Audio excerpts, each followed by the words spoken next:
السلام علیکم YouTube family, کیسے ہیں؟ امید کرتے ہیں کہ آپ خیریت سے ہوں گے۔ اللہ کے حکم سے اور آپ کی دعاؤں سے میں بھی بالکل ٹھیک ہوں۔ خواتین و حضرات، آج کا ہمارا ٹاپک ہے دودھ میں برکت کے واقعے کے بارے میں۔ اس کے بارے میں جاننے کے لیے آپ ہماری ویڈیو کو اینڈ تک ضرور دیکھیے گا اور سکپ مت کیجیے گا۔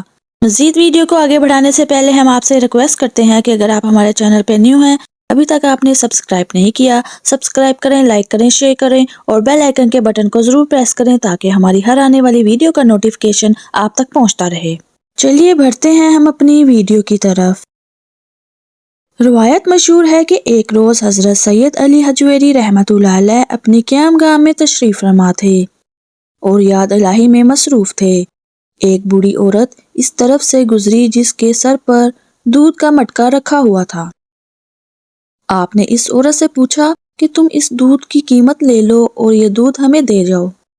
اس عورت نے کہا کہ میں یہ دودھ آپ کو نہیں دے سکتی کیونکہ ہم یہ دودھ رائے راجو کو دیتے ہیں۔ اگر نہ دیں تو اس کا اثر یہ ہوتا ہے کہ ہماری بھینسوں کے تھنوں سے دودھ کے بجائے خون نکلنے لگتا ہے۔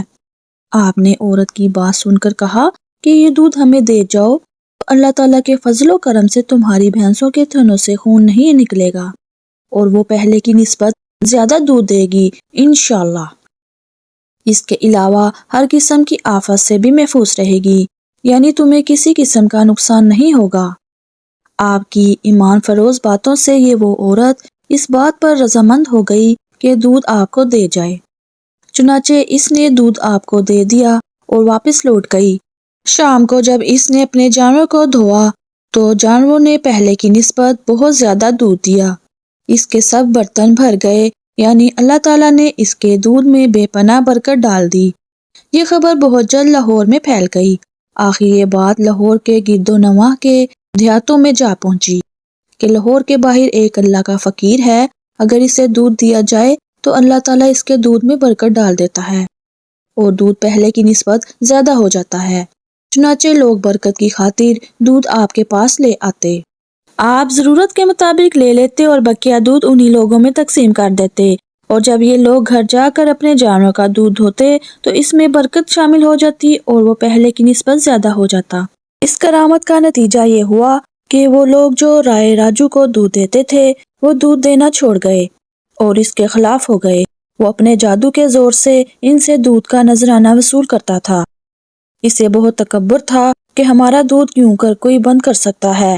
جب اسے اصل حال معلوم ہوا کہ اللہ کے فقیر کی دعا سے اس کا جادو اب بھینسوں کے تھنوں پر نہیں چلتا، تو اس نے سوچا کہ پہلے سے جادو کو تیز کیوں نہ کر دیا جائے اور اس فقیر کو یہاں سے بھگا دیا جائے جس کے پاس لوگ دودھ کا تحفہ دینا شروع ہو گئے ہیں۔ مگر اسے کیا خبر تھی کہ اللہ کے فقیر کی کیا طاقت ہوتی ہے۔ اللہ کی رحمت اور مدد ہر وقت ان کے ساتھ شامل حال رہتی ہے۔ آخرکار وہ انتقامی جذبے کے تحت ایک روز آپ کے پاس آیا اور کہنے لگا کہ آپ نے ہمارا دودھ تو بند کروا دیا، اب ہمارے ساتھ مقابلہ کرو، ہم تمہیں اپنی طاقت دکھاتے ہیں اور تم اپنی طاقت دکھاؤ، دیکھتے ہیں کہ کون جیتتا ہے۔ اس کا خیال تھا کہ سادہ سا فقیر ہے، میرے آگے کیسے ٹھہر سکتا ہے، میں اسے اپنے علم کی بنا پر زیر کر کے یہاں سے بھاگ جانے پر مجبور کر دوں گا۔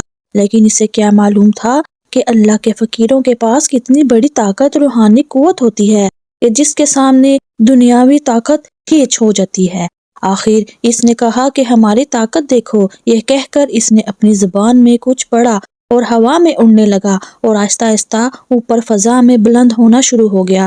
حضرت سید علی حجویری رحمۃ اللہ علیہ نے جب یہ دیکھا تو دل میں یہ دعا کی، یا الہی، اب میری عزت کا مسئلہ تیرے ہاتھ میں ہے۔ اس دعا کے بعد آپ نے اپنی جوتیوں کی طرف دیکھا تو وہ فوراً ہی ہوا میں بلند ہو کر اس کے سر پر پڑنے لگی اور وہ مزید اوپر جانے سے رک گیا اور جوتے پڑنے سے آہستہ آہستہ نیچے زمین کی طرف آنے لگا۔ آخر تھوڑی دیر کے بعد وہ زمین پر آ گیا۔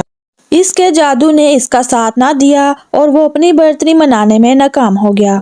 مگر اس کی ہار کیا تھی، وہ تو اصل میں جیت گیا۔ فوراً اس کا ضمیر بیدار ہوا کہ میں نے جو کچھ آج تک کیا ہے اس کی کچھ حقیقت نہیں، اللہ کے بندے آخر اللہ کے بندے ہی ہیں۔ جہاں تھوڑی دیر پہلے اس کے دل میں بے شمار خداؤں کو پوجنے کا نظریہ تھا، وہ تبدیل ہو گیا اور اسے یقین ہو گیا کہ حضرت علی حجویری رحمۃ اللہ علیہ کا خدائے واحد ہی سچا ہے۔ وہ زبان جس پر جادو کا ورد تھا، اس پر اللہ تعالیٰ کی صداقت بول اٹھی۔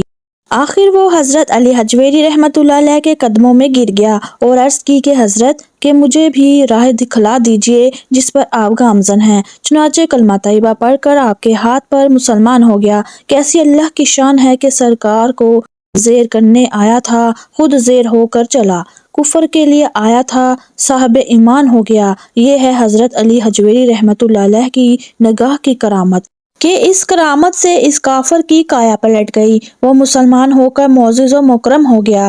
تذکرہ نگاروں میں سے کسی نے رائے راجو کو پنجاب کا نائب حاکم لکھا ہے اور کسی سے لاہور کا حاکم، کسی نے رائے راجو کو جوگی لکھا ہے۔ بہرحال وہ جو کچھ بھی تھا اس کے پاس سفلی علم تھا جس کی بنا پر اس نے لوگوں کو گرویدہ کر رکھا تھا، مگر اس کا علم اللہ کے ولی کے سامنے ہچ ہو گیا اور وہ ہر طرح سے بے بس ہو گیا، لیکن اس کے بے بسی ہونے سے اس کا مقدر جاگ اٹھا اور وہ آپ کے ہاتھ پر بیعت ہو کر راہ سلوک پر گامزن ہو گیا۔ تذکرہ نگاروں نے لکھا ہے کہ یہ پہلا ہندو تھا جو حضرت سید علی حجویری رحمۃ اللہ علیہ کے ہاتھ پر مسلمان ہوا۔ آپ نے اس کا نام عبداللہ رکھا اور اسے شیخ ہندی کے لقب سے نوازا۔ خواتین و حضرات، امید کرتے ہیں کہ آج کی ویڈیو آپ کو ضرور پسند آئی ہوگی۔ مزید معلومات اور بیانات کے لیے ہمارے چینل کے ساتھ جڑے رہے گا۔ شکریہ۔